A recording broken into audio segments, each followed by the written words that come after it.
तर रामराम मंडळी. तर सगळ्यांना गुड मॉर्निंग. तर आपल्याला जर आज देशिंगला जायचं होतं, थोडं काम होतं म्हणून जायचं होतं. तर चला तर मग जाऊया. थंडी आज खूपच होती. तर फायनली आपण देशिंगमध्ये आलो. तर इथलं काम झालं. मग म्हटलं जरा नाश्ता करूया.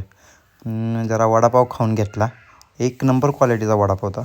मग तिथून आता आलो घरी आलो, गाडी लावली. मग आपल्या पिकअपचं थोडं काम निघालं होतं, कारण त्याला मिस्त्री येणार होता. कारण ती बॉयजंटचं ती बेरिंगा फुटलेले पाक. मग ती जरा करून घ्यायचं होतं. मग मिस्त्रीला बोलवून घेतलं. फायनली मिस्त्री आले, काम चालू केलं. तर हे बघा, असं झोपून काम करावं लागतं त्यासनी. तर त्यांनी बाहेर कसं बसं अडचणीतनं बाहेर काढलं. त्याला बेरिंगा मारून घेतल्या. तर आपलं काम फायनल झालं आणि बेरिंग गेली होती बघा. तर फायनली रेडी झाली आपली गाडी.